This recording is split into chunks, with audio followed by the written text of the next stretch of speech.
coins about that. Yeah.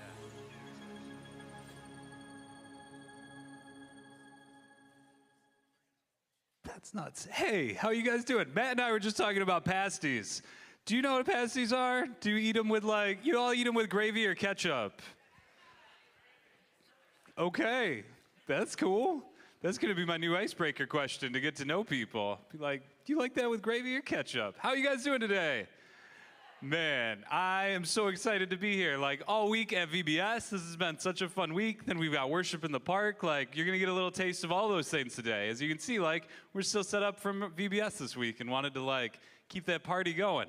So today, during our worship time, our K through 6th graders are gonna come join us for a moment. So you'll see them coming over here. That's part of the service. It's gonna be a lot of fun. We're gonna have some songs from our VBS time. Our teams are going to lead us in some of the VBS songs, and it's going to be a lot of fun. I'm not very good at segues, but you know what else is going to be a lot of fun? Our family camp out. That starts this Friday. So if you've not registered for that yet, I'd love for you to be able to come and join us for that. It's going to be a lot of fun. We're going to be in the backyard. We're going to have a pig roast on Saturday. We're going to have opportunities to hang out and connect. So hop over to info.wearetrinity. You can learn all about that and how to register, and you'll get some more information from the website. And we'll send you an email if you register. So come and check that out. Like I said, we're gonna have a lot of fun in worship today. You're gonna hear some of our VBS songs. You're gonna see some photos and stuff from our time at worship in the park. And man, I'm just happy you guys are here. So if you're able, we'd love for you to stand and join us in worship, and we're gonna get this party started.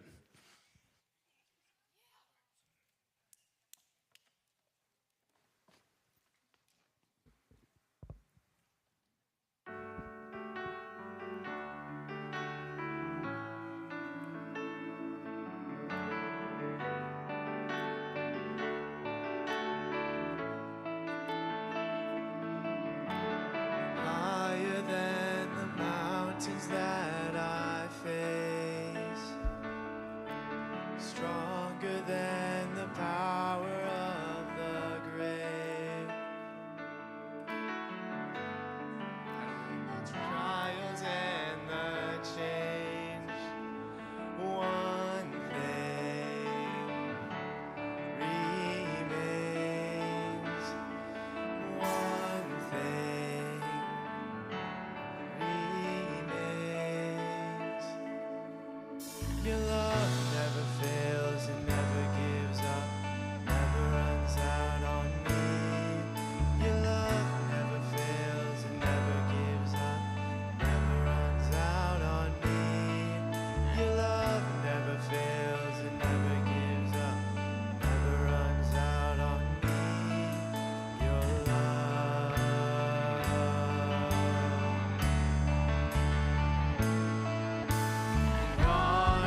morning, Trinity family.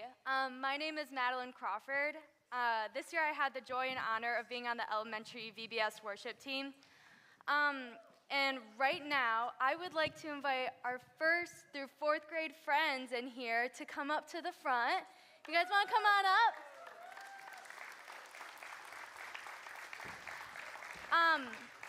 Our theme this year was Breaker Rock Beach. And so the kids are going to come down. We're going to do the theme song for you guys. This year, we had almost 500 kids in VBS. Yeah, we can clap for that. There were so many highlights.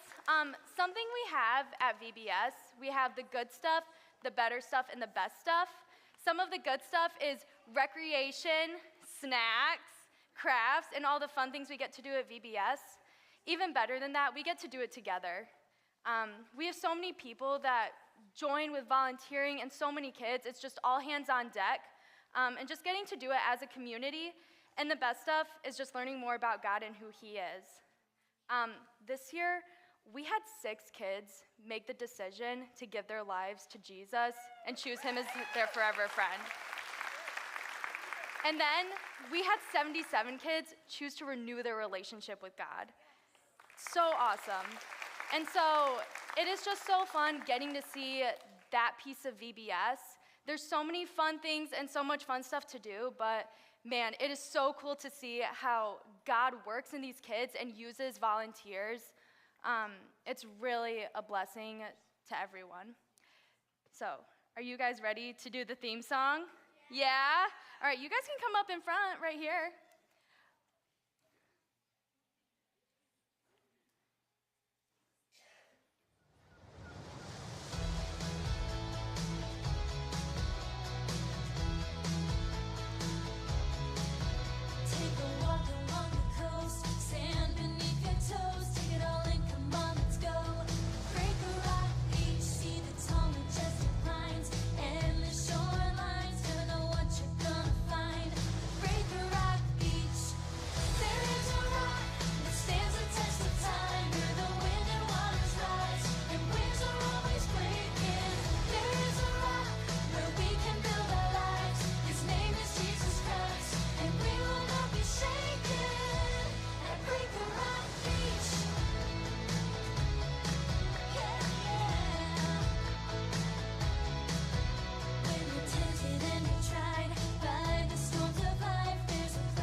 All right, so at the blast, I would like to invite you, kaboom! I'd like to invite you guys up to the front. So here at the blast, we have some songs we do every single year. Oh, thank you, worship team, by the way. Some of them being Pharaoh, Pharaoh, some of them being I Thank God. But there's this one song that talks about God's love, right? And it shows how sweet God's love is, because there's so many sweet things in the world, like bananas, like mangoes. But the sweetest thing of them all is God love, like papayas. So we're going to be singing the papaya song. Yep. So Here we go.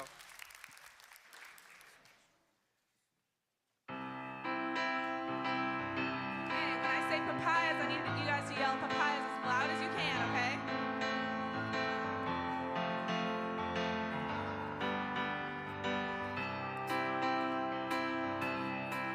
I like bananas, you know the mangoes are sweet. I like papayas, but nothing can beat the sweet love of God. I was walking in a circle 5 miles an hour, trying to find my way back to my heavenly Father. The world was sweet, but soon and sour, so I asked him in and received. I like bananas, you know the mangoes are sweet. I like papayas, but nothing can meet the sweet, sweet love of God. Okay, now we're gonna go really, really slow. Okay. I like bananas. You know that mangoes are sweet. I like papayas,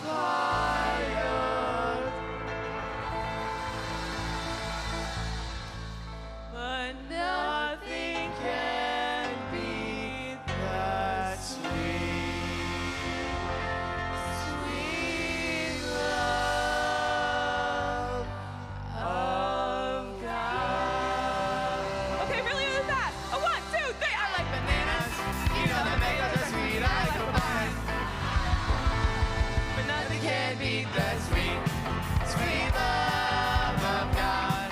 One more time, guys. I like bananas. You know the mangoes are sweet. I like papayas, but nothing can beat that sweet, sweet love of God. The sweet, sweet love of God. The sweet, sweet love of God.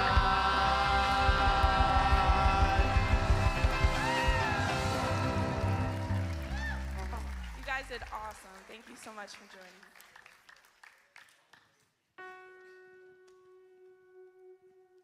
All my friends just wanna be famous, living life with a lot of time wasted. I choose you, you're what's missing. I choose you, no, I'm different. Everyone's saying I'm crazy, good thing they're not God who made me. So let 'em talk, it don't faze me. I'm gonna give you all my praises. It's different now. I see love, see it all around. Nothing's gonna keep it down. I gotta praise, gotta let it out, gotta let it out. One thing is true, I would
too good to contain it. I'm gonna give you all my praises. I'm gonna give you my praises. I'm gonna give you my praises. You're too good to contain it. I'm gonna give you all my praises.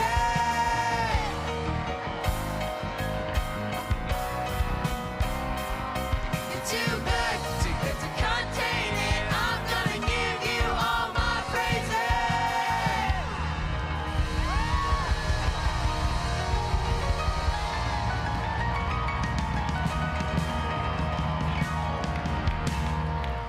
Thank you, Blast, for joining us.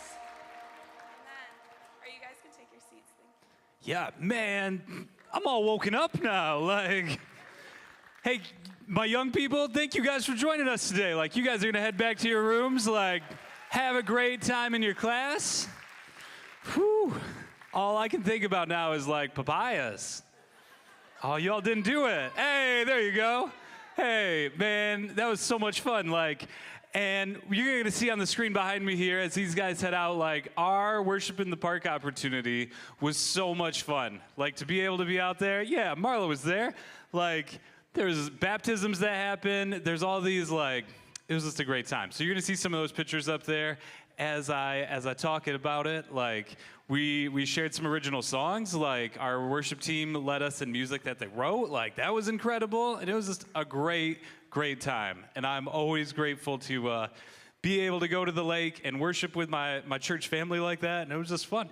This year was different because, like, my sister and my nephews were there with us too, and like that just added such a cool layer to it, you know, being able to be out there with my sister and my immediate family too, and all of you guys as like we celebrated people being baptized and worship together. Like, such a cool time.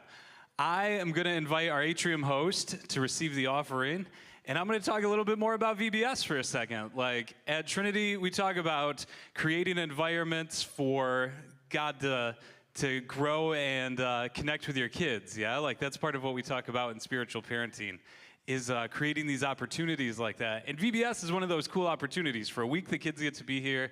They get to hear lessons and stuff like that. And they get to worship together, all of those things. But man, the conversations that happen on the drive home after that were so cool, right? Like, I was with my 12-year-old, my 7-year-old, and my 2 nephews. And that was their first time at VBS. And to like hear my nephew explain like, wow, Jesus can hear us all at once. I'm like, yeah, man, he can. Like, you could pray right now, and for that to happen, and for his parents to be able to like continue conversations like that. It was just so cool. So I love our opportunities to have our students engage with us like that, our young people to engage with us, and like, man, it was a great week.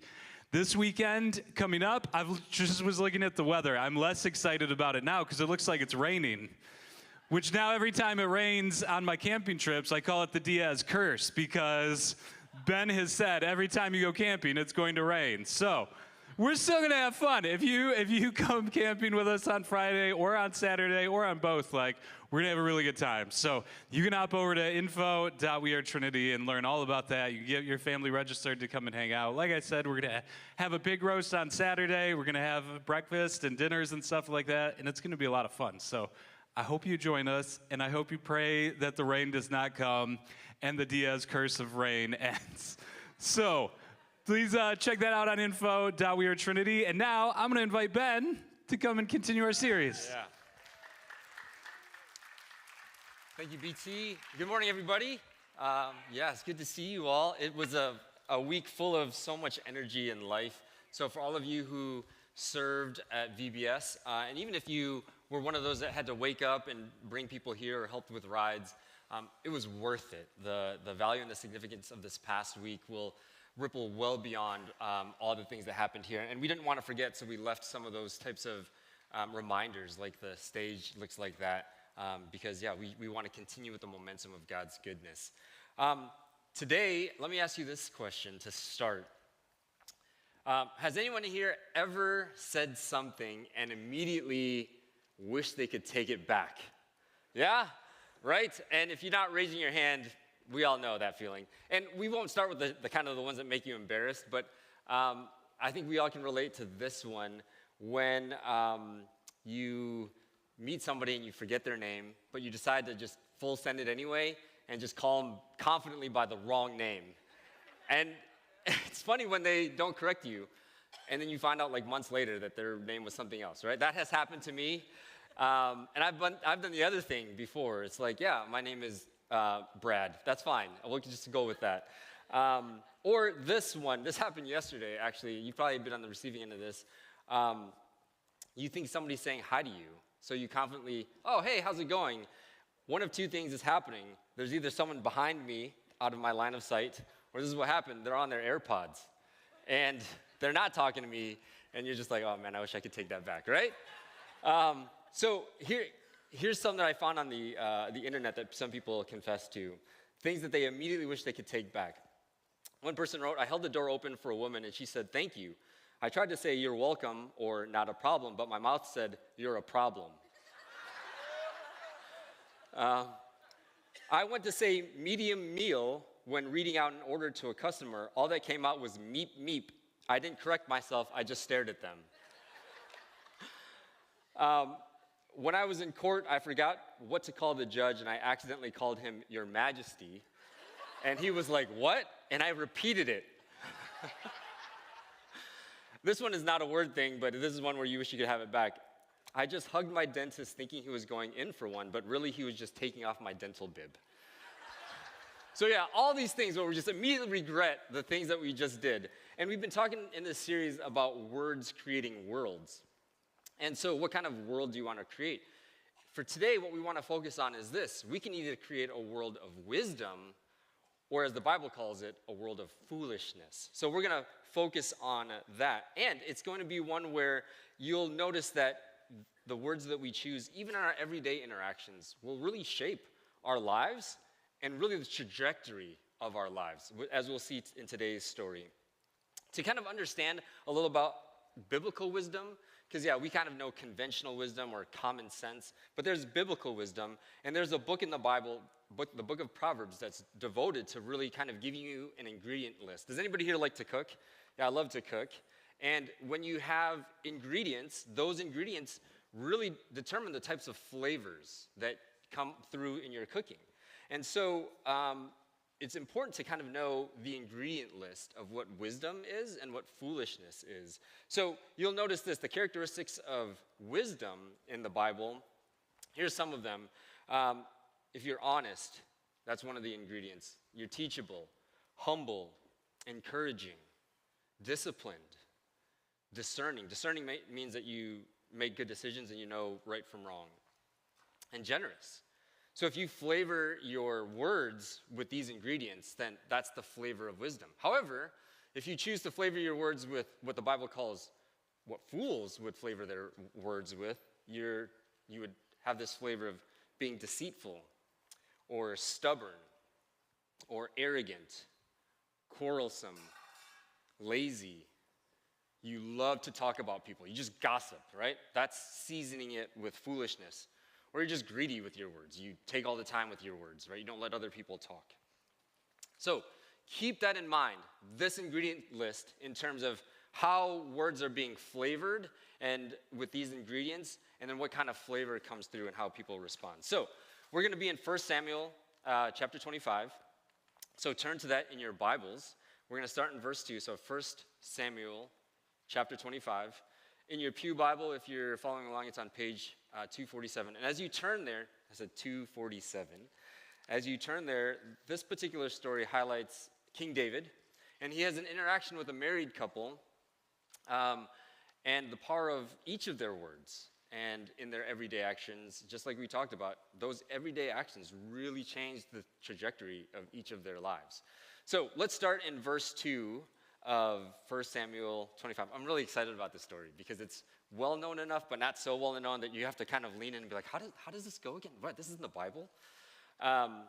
So verse 2, it says this, and there was a man in Maon whose business was in Carmel. The man was very rich. He had 3,000 sheep and 1,000 goats. That means he was like a millionaire. And he was shearing his sheep in Carmel. Now the name of the man was Nabal, and the name of his wife, Abigail. The woman was discerning. She knew right from wrong and made good decisions, and beautiful. But the man was harsh and badly behaved. He was a Calebite. Initially, this sounds like a great start to a fairy tale, right? You have a very rich man, a very beautiful woman. They live on a hill with a bunch of cattle and all this stuff. And with every good story, it starts like that. But with every good story, there's a twist. And here's the twist. This guy's very harsh. He seasons his words with the foolishness. In fact, his name Nabal, if you translate it, literally means fool. So his name is Fool, and he may have earned it, he may have been given it, we don't know. But yes, we'll see how Nabal really lives out his name. One thing that's important about this, since he was shearing his sheep in Carmel, it meant that it was kind of a feast time, right? So it's kind of a harvest time for sheep ranchers. So he was already very wealthy, and this was a time, it was a signal when he started shearing sheep that celebration would be happening because people were grateful for that particular time. So let's continue. I'm in verse 4.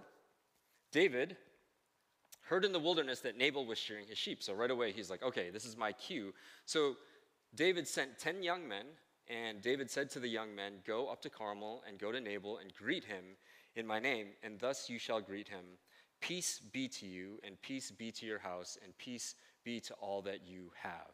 So what's going on, just for context, is David and his 600 men were kind of in Nabal's property, right? So Nabal's a sheep rancher, and he has tons and tons of acreage. And so David and his men, what they were doing is they kind of posted up on Nabal's property, but he was providing Nabal a service. For Nabal's shepherds and even for his flocks, he was protecting them with his men. And so that's kind of what's going on. So David sent 10 young men as messengers to tell this message to Nabal. And as you can tell, only sending 10 of your 600 is a very polite way, a very non-intimidating way of saying, hey, here's a message that I want to send, as opposed to, I'm going to send 400 of my men to send a very clear message that I want to be paid for my services, okay? So that's what's going on. And then one thing about our words, if you want to season your words with wisdom, a very, very practical thing that you see David do here is this. He tells his young men, they're young men, and he's training them up. Why don't you greet Nabal in my name, right? So here's one practical thing we all can practice based on this. Practice greeting people. You remember 2 weeks ago when Pastor Marvin at the end was like, here's some very practical words that we just need to practice sharing with one another. I love you. I'm proud of you. I believe in you. I'm sorry. Remember those? You can also add, you can add this. You can add good morning. You can add, when you go to bed at night, you can say good night. When you walk into a room, you can say hello. When you send a text or an email, whether to a friend or a coworker, you can say, how are you? Or hey, y'all. Or hello. You can add that. It'll cost you 1 or 2 words and cost you not even a second of time. And right away, it's a foundational building block of building this type of wise speech. It'll season your words right away. So instead of saying, where's the report? Hey, good morning. Or instead of saying, just walking out the door in the morning, instead of greeting people and you just walk right by them because you're tired, because you don't want, what you can do is you can command yourself to do this because you want to speak honor. And honor and wisdom go hand in hand. So something as simple as, if you look at all your texts, right? There's probably lots of them. Do you greet them? Or do you say thank you? Do you do all those types of things? Even emails, those simple things, practice greeting people. I'm in verse 7. I hear that you have shearers. This is David. This is the message that he's sending to Nabal through his men. Now your shepherds have been with us, and we did them no harm. So he's saying, hey, we did a very good service to you. They missed nothing all the time they were in Carmel. What David's saying is, hey, I had 600 men, and you had very vulnerable sheep and shepherds, and we did no harm to them. So that was very kind of David. And then ask your young men, and they will tell you. These are the shepherds. Ask Nabal's shepherds. Therefore, let my young men find favor in your eyes, for we come on a feast day. David's saying, hey, I timed this to ask when you had a time of celebration and abundance, right? I didn't ask you when it was busy, you were busy harvesting. You didn't know if you had a lot to harvest. I'm trying to time this so that it's a polite way of asking. And please give whatever you have at hand to your servants and to your son David, right? So he's asking very humbly and politely. When David's men came, they said all this to Nabal in the name of David, and they waited, right? So they waited. So that's kind of what's going on here. So let's continue in the story. here's the question. Did you ever say anything that you immediately regretted, right? You would think Nabal should say, hey, no problem, David. Let me take care of that real fast for you. I'm very rich. I have lots to give you. And just out of generosity, I want to bless you guys for providing this. Let's look at verse 10, what Nabal actually says. And Nabal answered David's servants, who is David? Who is this son of Jesse? There are many servants these days who are breaking away from their masters or running away. Shall I take my bread and my water and my meat that I have killed for my shares and give it to men who came from I don't know where? So David's young men turned away and came back and told David all of this. Uh-oh. Foolish or wise, what Nabal said. Man, that's super foolish, right? Like, he does several things. First of all, he just hurls insults, right? He says this, who's David? And this is not true, right? Everybody knows who David is. There's songs about David. Because Saul is king, and there are songs about Saul, about how Saul in battle has killed his thousands.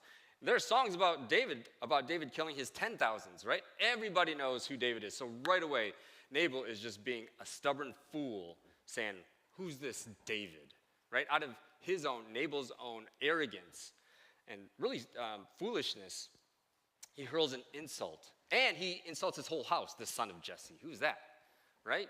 And by the way, this is the line that Jesus comes out of, right? So like there's just this whole, like, what an insignificant thing. And then he even equates David to a runaway servant. And then we realize how selfish Nabal is, right? If you want to remember greedy was one of the ingredients that you would sprinkle if you want to have foolish words. You can tell right away.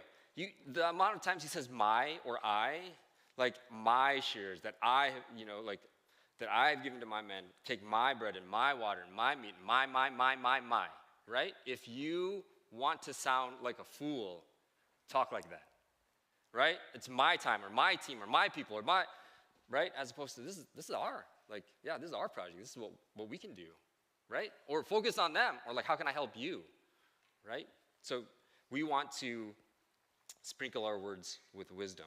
It reminds me in Proverbs, right? Proverbs is that book that talks about the school of wisdom and the school of foolishness. There's a proverb, 18:6, that seems to really fit this very well. And it says this, a fool's lips walks into a fight and his mouth invites a beating, right? It invites a beating. So, and that's exactly what's going to happen, right? So you're probably wondering, oh, David, he's a guy after God's own heart. He's David, right? He's a musician. He's a worshiper. Probably, if I were to guess, if I were to read, the next thing David's going to do is extend tons of grace. All right, so let's see. I'm in verse 13. And David said to his men, every man strap on his sword, right? That's how he responds. He responds with violence and abruptly, right? With rage. He doesn't ask for clarifying questions. Are you sure Nabal said that? Or are you sure? He's like, hey, we are going to fight.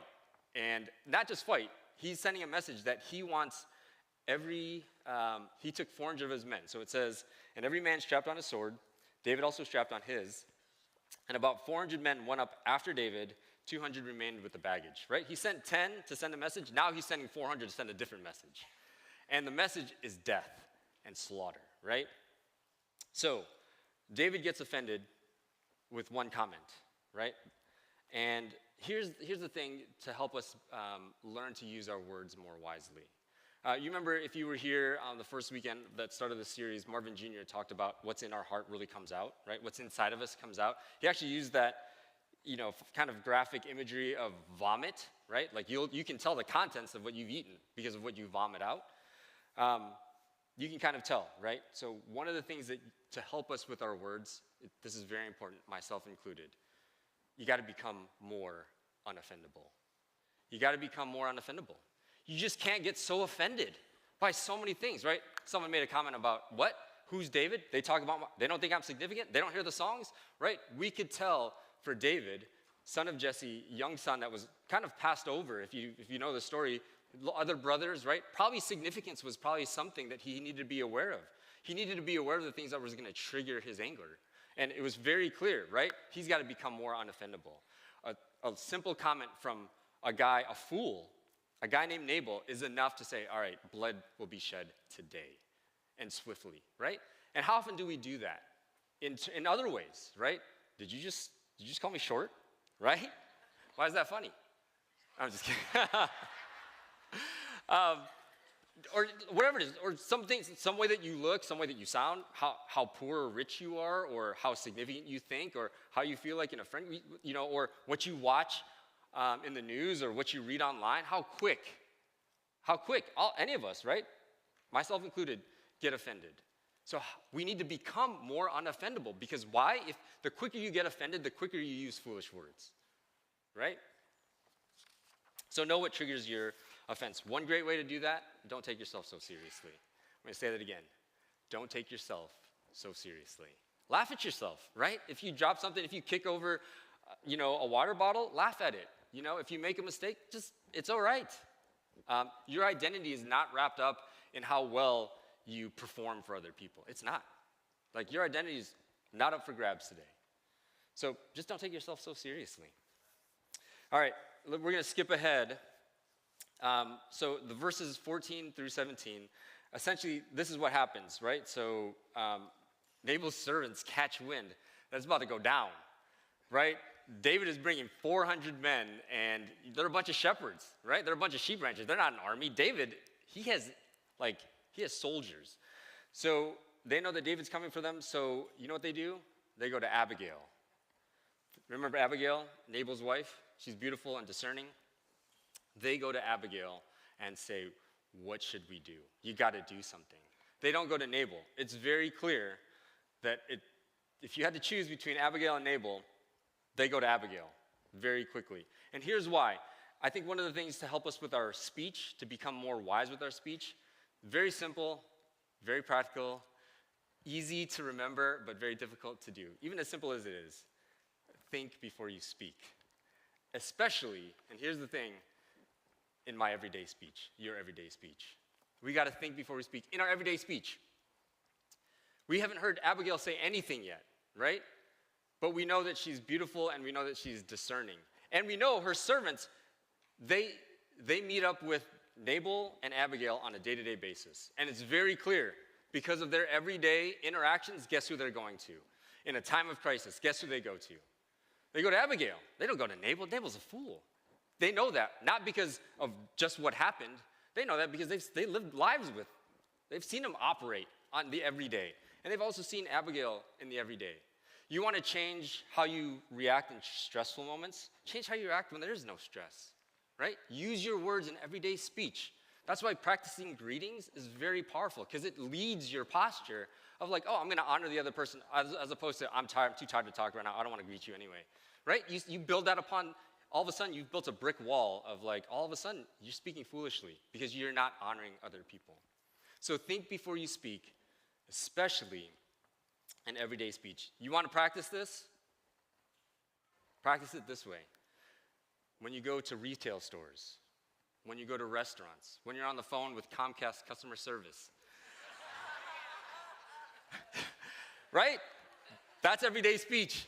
You don't get a pass. I don't get a pass, right? What do you mean it's $40 more than it was last month? Okay, let me practice my everyday speech. So those are the things that will build, right? Like, that's part of so much of our reputation is built on our everyday interactions. It's not built on these high and low moments, right? They're built on these everyday interactions. So we might think of them mundane and everyday, but yeah, if we just kind of turn up the kind of reality check on, wow, this everyday interaction, the way that I speak to my kids when nobody's watching, the way that I speak to myself when nobody's watching, right? Your everyday interactions are really the things that we need to think about before we speak. All right, so I'm in verse 18. 4 words that I love. So now Abigail enters this story, right? We have these 2 guys that are just foolish, just silly, right? And I can relate, right? Say something, Nabal probably shouldn't have said that, but he said it anyway, and then David took it, and he shouldn't have taken it that way, and now next thing you know, we have calamity, like on a collision course right now. So they find Abigail, and she's discerning, and she makes a decisive move. Then Abigail made haste, right? She worked quickly. She wasn't like, I don't know. What do you think? I don't know. Let me talk to, did Nabal say that? Did he really say that? Does David really did you count 400 men? right? She made haste. She knew something was going down, and she was decisive. So here's one thing. We talked about our everyday interactions. Let's talk about this. Do you recognize how you respond in stressful situations? Like when it's not every day. Like when you get that phone call that somebody was in a car accident. Or you're going to a doctor's appointment with a loved one. Or something happened. Or for some reason you got charged an extra $2,000 on something you thought wasn't even going to be a charge, right? Like those stressful situations. Do you know how you respond? Are you aware? Do all of a sudden, urgency is a free pass to overreact? All of a sudden, well, don't you know? Like that's how I'm supposed to react. Don't you care? Or are you going to do like what Abigail does? She made haste. She had a plan. It was clear because she'd practiced it in her every day. She doesn't give herself a free pass to just freak out because calm is contagious. You know what else is contagious? Panic, especially when you're called to lead people. Abigail was called to help lead her household, right? So the servants were going to either go to Nabal or to Abigail. I've recognized stressful situations in my life, they don't really develop character, it actually reveals it, right? And even in the everyday situation, I'm a very competitive person. I don't know if you guys are too.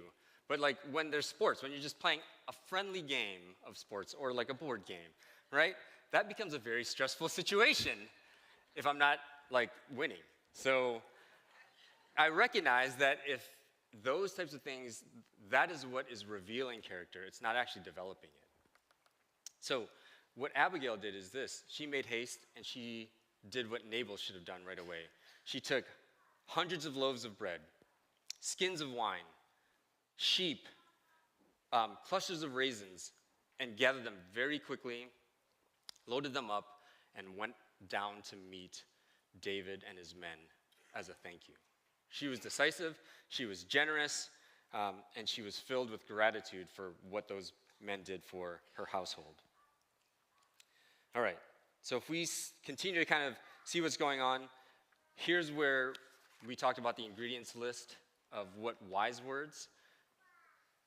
Abigail goes and meets David, and you can hear her appeal. She has this appeal to David, and it's full of so much wisdom. So we're going to kind of focus on Abigail's response. So I'm in verse 23. When Abigail saw David, she hurried and got down from the donkey and fell before David on her face and bowed to the ground. She fell at his feet and said, "On me alone, my Lord, be the guilt. Let your servant," she's talking about herself, "speak in your ears and hear the words of your servant." So Abigail, as you can tell, she speaks immediately. In a high-stress situation, she speaks with humility, she speaks with honor. So in her everyday speech, in her stressful situations, she's speaking with humility and honor. Do you see how in her appeal in utmost humility, she didn't come to David as entitled, right? She didn't say, well, I'm rich and this is kind of mine and let's kind of work out a deal. She gets off her donkey, falls into her face, and greets him as my Lord. She greets him with words of identity, where Nabal greeted him with words of insignificance. Who is David, right? And she greets him as my Lord, right? Do you see the difference of honor and humility versus foolishness and arrogance? You can just see it. Very simple, right? Who is David? And David, my Lord, right? Just in the greeting sets a posture. Humility stokes the fire of kindness. So there's a fire already. There's a fire of kindness that you want people to contribute to. Or if you want to, you can stoke the fire with pride, and guess what it'll build? It'll build a fire of anger. This is what you saw in David, right? And you continue to see Abigail's appeal to David. I'm going to skip to verse 28. And Abigail says this, "Please forgive the trespass of your servant." Abigail plainly asks for forgiveness. Just plainly. And we might be looking back like, what did Abigail do wrong? Right? Like, why would Abigail, she didn't do anything wrong. Why is she asking for forgiveness? It was Nabal who's the one, he was the foolish guy that sinned. And then David has wrath, right? Now all this wrath is coming to destroy both Abigail and Nabal's household. she's completely innocent, yet she voluntarily takes on the guilt and the consequences of sin. And you might be wondering, well, why would Abigail want to save someone like Nabal? A fool. Well, remember, Nabal's her husband. And Abigail speaks with honor. And so she lives with honor. She has a love for God. She has a love for her husband. Even as foolish and unwise as he is, she wants to honor him. It wasn't her trespass that she's asking for forgiveness, but it was Nabal's. She was asking for forgiveness on his behalf and was willing to take whatever punishment. Does this sound familiar? Sounds a lot like Jesus and me and you, right? I'm like Nabal. It was my sin. But yeah, Jesus is like, he goes on my behalf. And it was the wrath of God that was coming for me. But Jesus steps in. He had no pardon. He had no sin. He had no trespass to ask for forgiveness for. But yet he stands in my place, and he willingly goes before me and says, on behalf of Ben, would you forgive my trespass and spare his life? And he does the same thing for you. Abigail gives us preview of Jesus. You want to speak wisely? Speak like Jesus. You want to live wisely? Step into things like Jesus would.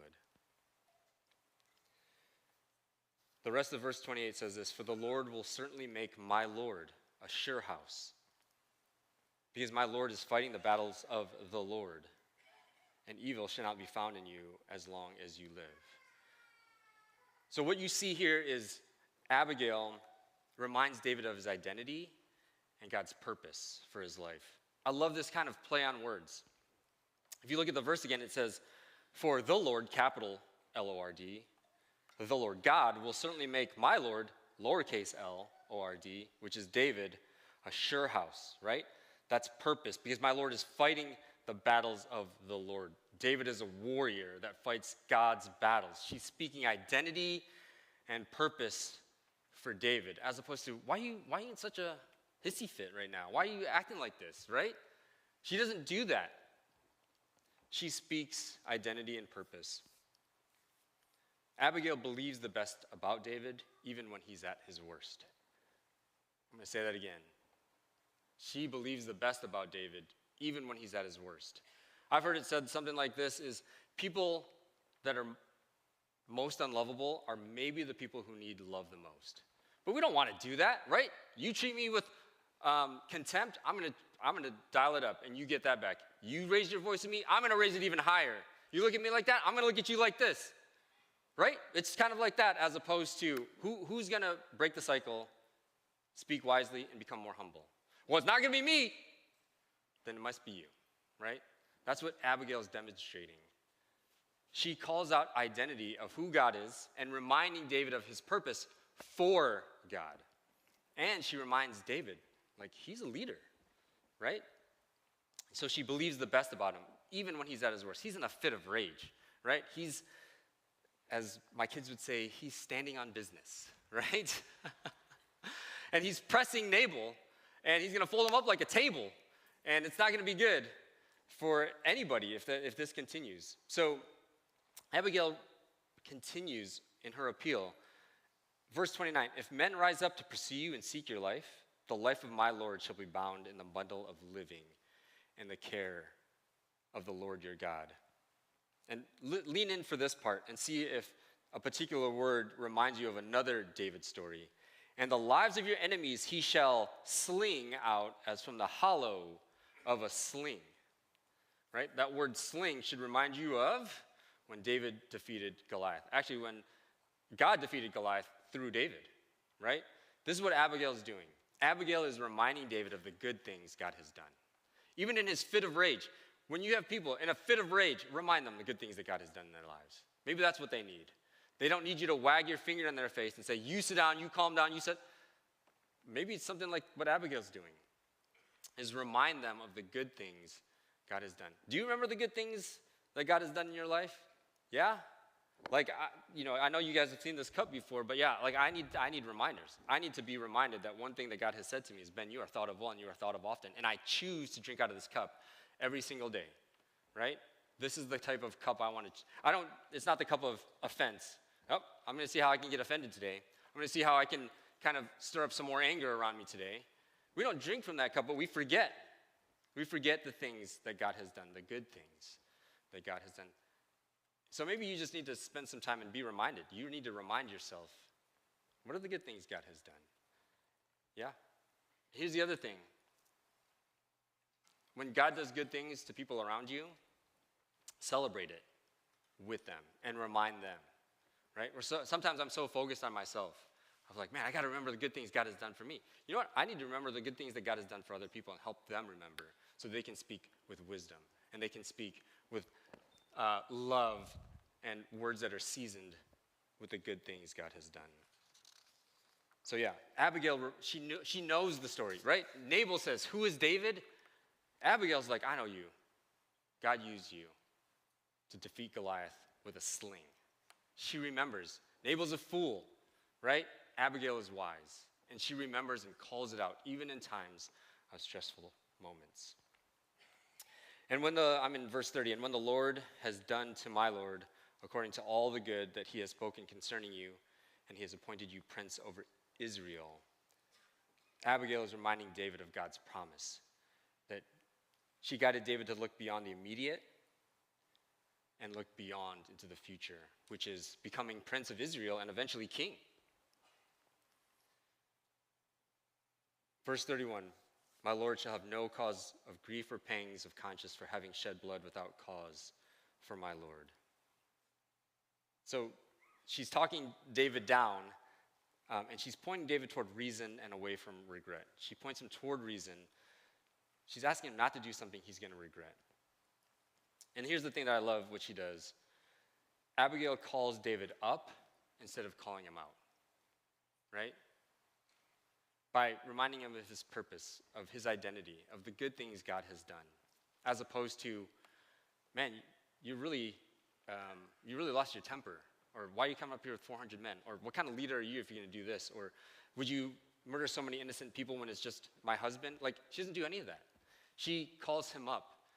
Let me ask you this question. This is more of a curiosity, a self-diagnostic. Are you quick to call people up? Or are you quick to call people out? Are you quick to call people up? Or quick to call people out? Right? And let me ask you this. Think of somebody, don't say any names out loud. Think of somebody that aggravates you. Yeah? And if you had the opportunity to call them up or call them out, which one did you do? Now, don't be guided by your flesh. Make a commitment now that you're going to call them up. Just make the commitment now. Because when you have that next interaction, right, it's in your everyday type of things. If you don't prepare now, right, when the heat is on and you have this, you know what, fight or flight, and I'm going to fight today, right? You have to have prepared yourself in those everyday actions, even now, to say, we're going to pause. Whoever that person that came to your mind that aggravates you, next time you see them, you're going to bless them with your words. Even if they do something that aggravates you, especially if they do something that aggravates you. So these are very practical things that we can do with our words, as opposed to, oh, I know a lot about wise words. We should just all have wise words. They never use wise words to me. Oh, that doesn't sound very wise. That doesn't sound, and we're not even looking at our own heart, our own words, our own posture, our own practice. So many people want to play this particular instrument. I'm a piano instructor, right? So many people just want to play, right? You know what you got to do to be able to play? You got to practice. I don't want to practice. I just want to play. You want to use wise words? I want to use wise words. You want to practice? I don't want to practice. I just want to use wise words. Right? You gotta practice, especially in those moments. One of the things that people say a lot to me as a piano instructor, I have stage fright. No, you don't. And that's not a dismissive thing, right? It's just one where one of the best ways to prepare you for this is practice and preparation. You don't have stage fright, you just haven't stepped all the way fully into the process. Same thing with wise words. If you're like, man, this is myself. Man, I just wish I didn't say so many things that make myself and other people around me cringe, right? But I can practice that. I'm not just going to be like, well, I guess that's who I am. Well. We want to be able to practice this in your everyday interactions, right? In the ways that you text people, the ways that you message, the ways that you reply to comments on social media. You got to practice all these type of things. Otherwise, it's going to be one of those like that. You're like, man, what a beautiful instrument. I wish I could play something like that. Well, I guess I won't, right? As opposed to practice your words. Point people toward reason, not toward regret. Don't gas people up to do the wrong thing. Call people up instead of calling them out. Proverbs 15:1, we did this last week. This is one of those proverbs that Pastor Marvin listed out.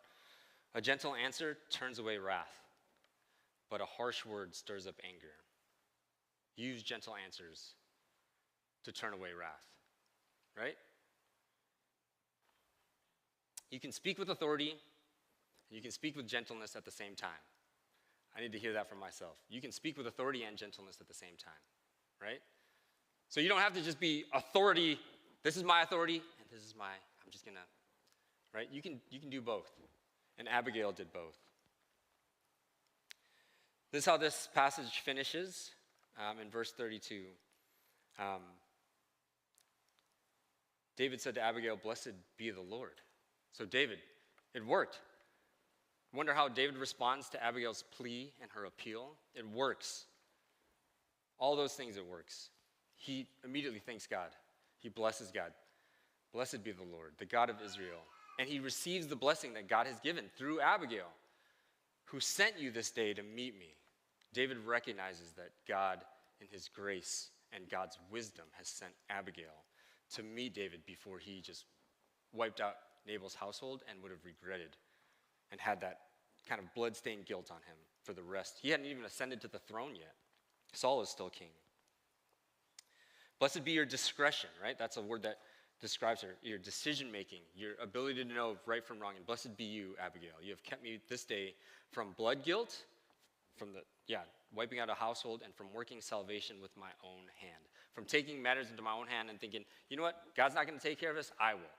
I'm going to get up to that mountain before God can. So here's the thing. Receive words of blessing. If somebody approaches you with the truth in love, like Abigail did for David, receive those words of blessing. And when you have the opportunity to do the same for somebody, don't withhold words of blessing either. Yeah, I think that's probably one of, you probably heard these terms before, and if you haven't, there's these sins of omission and sins of commission, things that you actually do or things that you don't do. We're not talking about sins, but we're talking about the word omission and commission, right? Commission your words of blessing. Send them. Use them. Bless other people, right? Get out of your own awkwardness. And this kind of false sense of fear, really, and bless people, specifically those of who are around you, that haven't heard you say, "I'm proud of you," or "I love you," or "thank you," or "good morning." Bless people. Get over it. Yeah, you'll recognize it as a freedom, as opposed to the person that's feeling that awkwardness. I think we can all speak from experience. It's us, right? And then we kind of send out that vibe. So don't withhold words of blessing either. There's more to this story that we will not get into. So if you're curious of what happens? What happens to Nabal? What happens to Abigail? What happens to David? What happens? Can you just tell me? Nope. You got to read it for yourself. And it's crazy. It's crazy. So yeah, that's an invitation. You should check it out. And it's in 1 Samuel 25, because the story doesn't end here. Do you want a teaser? I'll give you a teaser. David marries Abigail. David marries Abigail. All right, so check it out. Read your Bible. So let's do this. Can we just put this list, I kind of had these, how can we practice being wise with our words? And let's put all of them up. Thanks, Kay. Yeah. I'm just going to read these. And here's what I'd love for us to do is, what I wouldn't want this is to be just kind of a checklist. This is more of a way to kind of help guide our posture. And there's several practical things. Even if the first one, if that's just something, I'm not going to force you. Practice greeting people. Practice being more polite is kind of the main thing. Because, you might be in your friend group and your group chats and things like that. You guys just don't do that, which is fine. I get that. And you're already polite. And that's the bigger thing. This is not kind of a legalistic, you must greet everybody on every single, I'm not saying that. But it's more of a posture. But sometimes what we need habits that help reset and shape our posture, right? Because if I said, yeah, you just got to practice your piano, right? And you're just like, well, what should I do? This is what I'm telling you. Then I can give you particular ways to help. This is one of them. Very practical. Becoming more unoffendable for myself, and I even had to do this morning. I just have to laugh at myself. If I get something wrong, and I get things wrong, probably more than I would admit, I've just got to be able to laugh as opposed to getting ashamed. Which one of these sticks out to you? Is it thinking before you speak, especially in your everyday speech? Even if people can't hear it, if you're in your car and somebody does something to annoy you, that's everyday speech that's about to come out, right? So at that point, yeah, it's those types of things.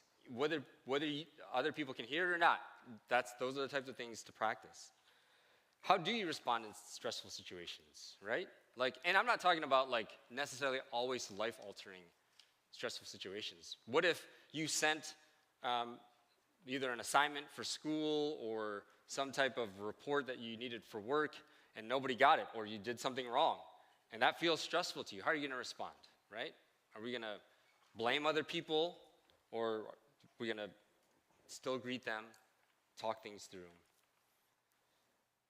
When you use reminders, call people up and not out. So even how that person came to your mind, whoever that is, make a commitment. Even pray for them now. Pray for yourself and them. Pray for that. Actually, I'm going to do it right now. Yeah, Father, I just pray for just this next time, whoever it is, for each of us, that next interaction with that person that came to mind. And I pray that you would just give us wise words.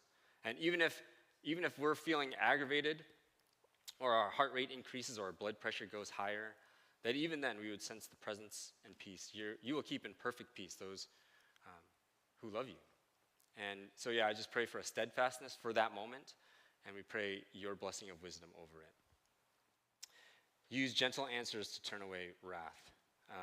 Humility, it'll fuel the fire of encouragement. But if you respond with harshness or pride, easy ways to spot pride.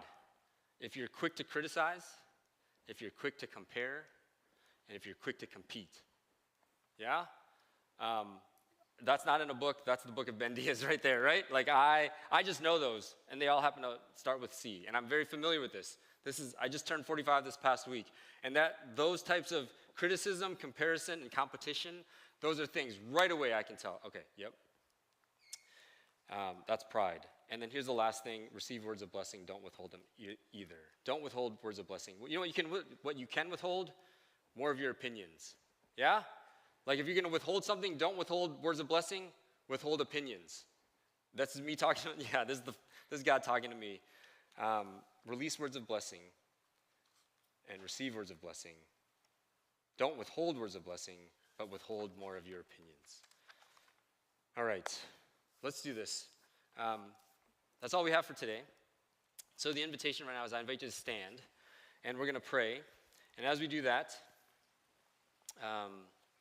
I'll invite the prayer team, along with elders and deacons, and we can spend time praying. If after our final time of prayer, if you'd like to come down, and really, you can ask for prayer for anything. They would love to pray for you. And, it might be one where you might need to be prayed for, right, in terms of your words, or even entering in to kind of the realness. This is one of the beautiful things about, living lives together. I think we're aware of one another's stories. And for some of us, right, there could be really volatile situations with your everyday people, your family. And you just use your words, and there's just no harness. There's no rules of engagement. And this might be very difficult, because it's just so easy to say, hey, this is how we interact. I'm not going to greet them. I'm not going to speak words of blessing to them. Or you might have people around that, you hear that kind of stuff, and you just don't, you're like, I'm just not going to engage. I won't speak words of, I won't pray for them. This might be a great opportunity to pause and pray for real people in your real life that you do everyday life with. Let's pray. Yeah, God, we say thank you for your wisdom. We thank you that your wisdom is so available to us. The ingredients that you would call us to use to season and flavor our words, we ask that you would give us wisdom. And I love that if anybody wants wisdom, more of it, you just say, simply ask. And so we ask for more of it. We ask for it in our everyday. We ask for it in our stressful situations. And we ask that you would be the one to lead and guide our tongue.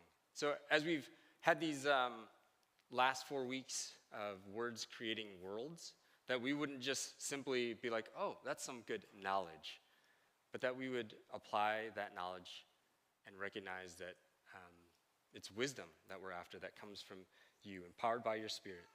And so I pray just even for this week.